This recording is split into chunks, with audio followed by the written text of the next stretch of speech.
में प्राकृतिक खेती कार्यशाला 2026 का भव्य आयोजन, किसानों को दी गई प्राकृतिक खेती की जानकारी। कानपुर में प्राकृतिक खेती कार्यशाला 2026 का भव्य आयोजन किया गया। कार्यक्रम में प्राकृतिक खेती को बढ़ावा देने, किसानों की आय बढ़ाने और रासायनिक खेती के दुष्प्रभावों से बचने पर विस्तार से चर्चा की गई।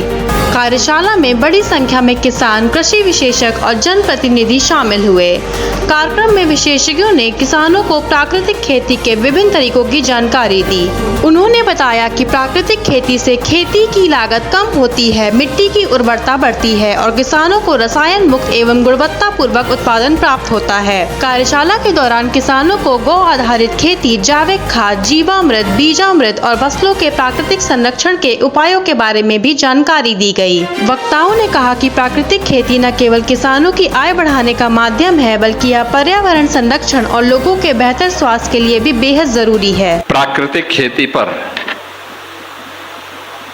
आयोजित आज के इस कार्यशाला में उत्तर प्रदेश सरकार में मंत्रिमंडल के मेरे वरिष्ठतम सहयोगी,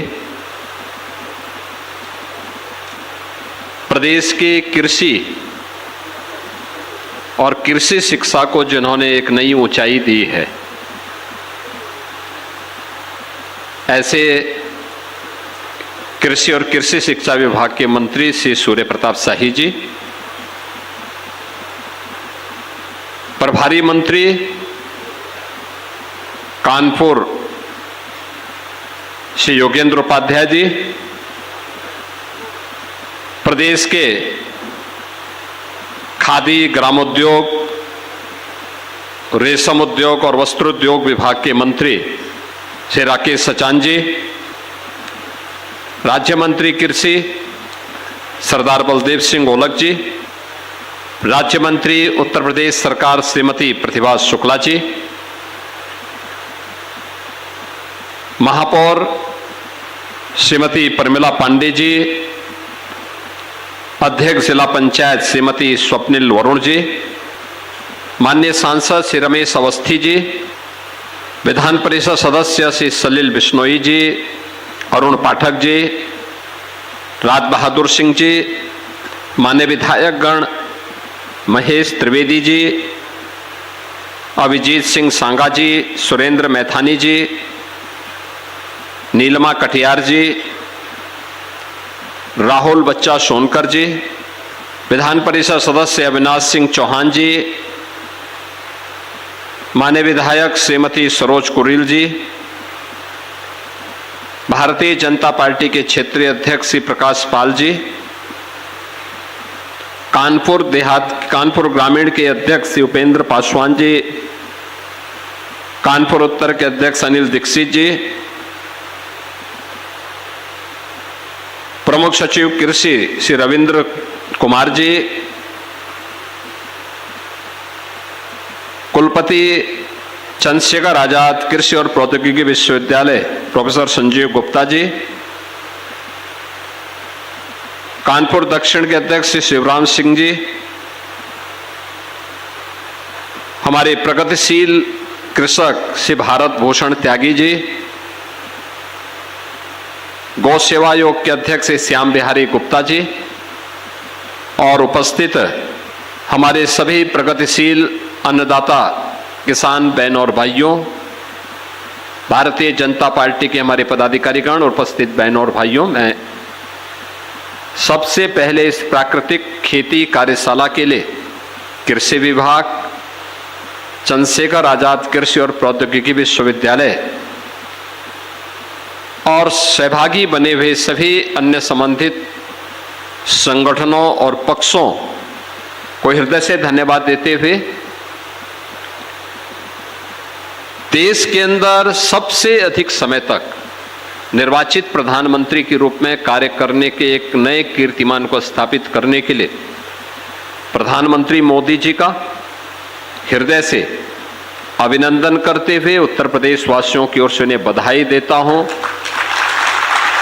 और उनके यशस्वी नेतृत्व में भारत आस्था, अर्थव्यवस्था के सुशासन और समृद्धि के नित नए प्रतिमान को स्थापित करे, इसके लिए प्रभु श्री राम से प्रार्थना भी करता हूं। बहन और भाइयों, गत 12 वर्ष में हमने बदलते हुए भारत को देखा है। एक ऐसा भारत जो आज बिना रुके, बिना टिके, बिना झुके, बिना थके अपनी विरासत को भी, अपने विकास को भी मजबूती के साथ आगे बढ़ा रहा है।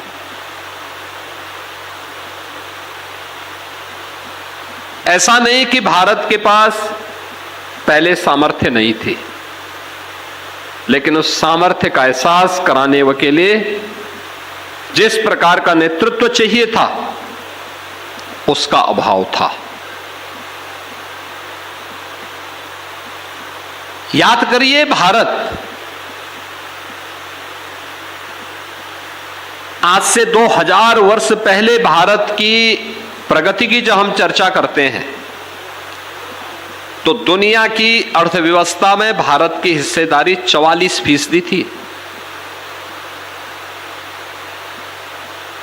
आज से 400 वर्ष पहले आक्रांताओं और मुगलों के लूटपाट के बावजूद भी भारत की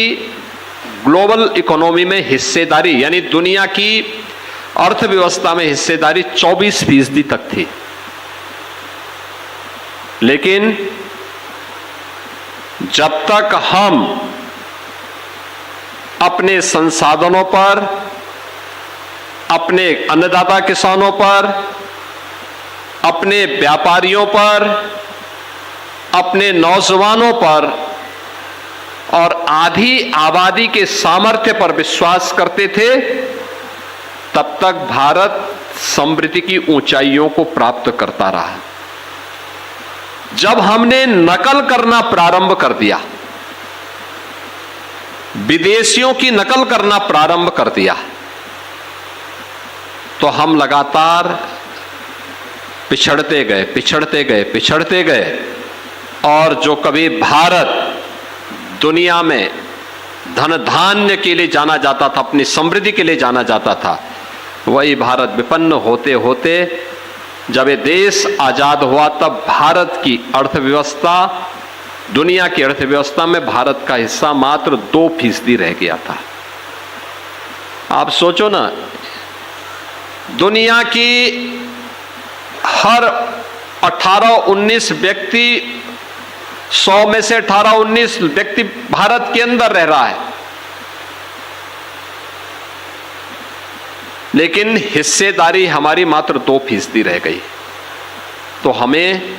विपन्न होना ही होना था, गरीब होना ही होना था। और आज आपने देखा होगा, 12 वर्ष में प्रधानमंत्री मोदी जी के नेतृत्व में जब हमें अपने सामर्थ्य पर विश्वास हुआ, अपने लोगों पर, अपने अन्नदाता किसानों पर विश्वास हुआ, अपने युवाओं की शक्ति पर विश्वास हुआ, नारी गरिमा और उसकी शक्ति पर विश्वास हुआ,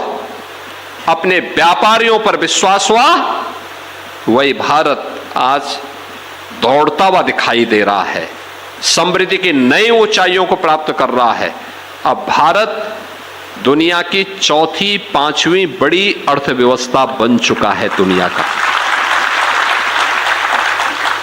कार्यक्रम में मौजूद किसानों ने भी प्राकृतिक खेती के प्रति उत्साह दिखाया और इसे गांव-गांव तक पहुंचाने का संकल्प लिया। वक्ताओं ने कहा कि प्राकृतिक खेती आत्मनिर्भर भारत और विकसित कृषि व्यवस्था की दिशा में एक महत्वपूर्ण कदम है। कानपुर में आयोजित इस कार्यशाला के जरिए किसानों को आधुनिक और प्राकृतिक खेती के समन्वय से खेती को अधिक लाभकारी बनाने का संदेश दिया गया। अब देखना होगा कि इस पहल का लाभ कितनी तेजी से किसानों तक पहुंच पाता है।